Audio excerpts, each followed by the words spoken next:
సద్దుల బతుకమ్మ దసరా పర్వదినం సందర్భంగా చేయవలసిన ఏర్పాట్లపై రాష్ట్ర దేవాదాయ అటవీ పర్యావరణ శాఖ మంత్రి కొండా సురేఖ సమీక్ష సమావేశం నిర్వహించారు. వరంగల్ నగరం కరీమాబాద్లోని ఉర్సుగుట్ట రంగలీల మైదానంలో దసరా ఉత్సవ కమిటీ ఆధ్వర్యంలో జిల్లా అధికార యంత్రాంగం బాల్దియా నేతృత్వంలో నిర్వహించనున్న ఏర్పాట్లను మంత్రి కొండా సురేఖ ఆ ప్రాంతంలో పర్యటించి అధికారులకు పలు సూచనలు చేశారు. ఈ సందర్భంగా ఏర్పాటు చేసిన సమీక్ష సమావేశంలో మంత్రి మాట్లాడారు. విజయవంతం చేస్తూ ముందుకు ఈ సెలబ్రేషన్ అన్ని కూడా ముందుకు సాగాలని ముఖ్యంగా దసరా ఉత్సవ కమిటీ అందరు కూడా దీన్ని ఇనిషియేట్ చేసుకొని ఆ ప్రోగ్రామ్ ని స్ట్రీమ్ లైన్ చేసే విధంగా ఎట్లయినా అనుభవజ్ఞులైన వాళ్ళు ఉన్నారు. ఇక్కడ ఉన్న మొత్తం దసరా ఉత్సవ కమిటీలు ఎప్పుడు కూడా వారికి ఏది చేయాలో వాళ్ళకి తెలుసు కాబట్టి కొత్తగా చెప్పేదేం లేదు. అందరికి కూడా మరోసారి బతుకమ్మ మరియు దసరా శుభాకాంక్షలు తెలియజేసుకుంటూ అందరికి కూడా ధన్యవాదాలు. పోలీస్ వైపు మేము డెఫినెట్లీ ఇక్కడ అవసరం ఉన్న ట్రాఫిక్ అరేంజ్మెంట్ ఆల్రెడీ మన ట్రాఫిక్ ఆఫీసర్స్ ఇక్కడ వచ్చారు. లాస్ట్ టైం కూడా మనకు అనుభవం ఉంది. మెయిన్ గా ఈ జంక్షన్ తర్వాత ఈ రోడ్ లో చాలా జామ్ ఉంటుంది. లాస్ట్ టైం నాకునే హాఫ్ అన్ అవర్ పడింది ఇక్కడ నుంచి ఆ కార్నర్ వెళ్ళడానికి. సో నాకు అనుభవం పరంగా మా ఆఫీసర్స్ తో కలిసి డిస్కస్ చేసి మేము కమిటీ మెంబర్స్ కి కూడా పిలుస్తాము అవసరం ఉంటే. ఎందుకు ట్రాఫిక్ లో ఎప్పుడు కూడా ఒక రెగ్యులేషన్ చేసినా కొంతమందికి ఇబ్బంది ఉంటుంది. అంటే అందరు బండి ఆపి అక్కడ పైదలు రావాలి.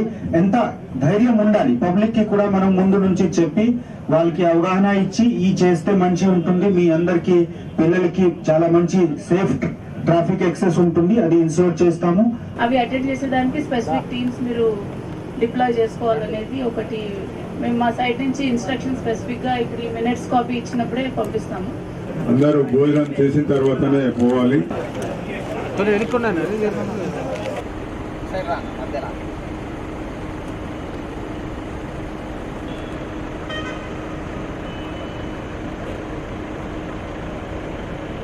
అశ్విని వారికి ఈ కార్యక్రమంలో ఈ సందర్భంగా హాజరైనటువంటి అధికారులందరికీ మా కమిటీ సభ్యులందరికీ అందరూ ఆహ్వానం.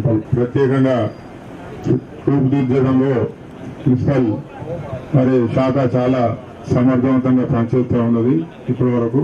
మరి ఈ సంవత్సరం కూడా ఇక్కడ సద్దుల బతుకమ్మ రోజు కానీ దసరా రోజు కానీ లైట్లు అమర్చినట్లయితే చాలా కాంతివంతంగా మరి దేదీప్యమానంగా ఆ కాంతిలో ఈ ఉత్సవాలు జరపబడతాయి.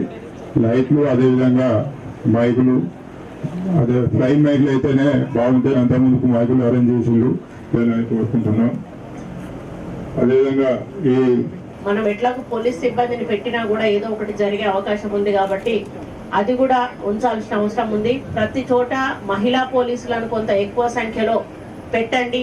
ఎందుకంటే మగవాళ్ళని అవుట్ ఆఫ్ ద ఏరియాలో మగవాళ్ళని పెట్టి ఇంటర్నల్ ఏరియాలో ఎక్కువగా మహిళా సిబ్బందిని పెడితే మహిళలకు కూడా కొంచెం కంఫర్టబుల్ గా ఉంటుంది అనేటువంటి విషయాన్ని కూడా ఈ సందర్భంగా నేను విన్నవించుకుంటా ఉన్నాను. కొంత మరి జంగిల్ క్లియరెన్స్ చేయాలి. ప్లస్ ఆ స్టెప్స్ అన్ని కూడా క్లీన్ గా కడిగిచ్చి నీట్ గా పెట్టి మరి వాళ్ళు అందులోకి దిగే విధంగా అనుకూలంగా ఉండే విధంగా మనం చెయ్యాలి. మామూలుగా స్టెప్స్ లేని చోట డైరెక్ట్ గా దిగే చోట కూడా అక్కడ ముందట ఏమైనా చెట్లు కానీ అడ్డం ఉంటే వాటన్నిటిని క్లియర్ చేసి వాటర్ ముందట వాళ్ళకి అందేటట్టుగా కూడా చూసుకోవాల్సిన అవసరం కూడా ఉందని చెప్పి ఈ సందర్భంగా నేను విన్నవించుకుంటా ఉన్నాను.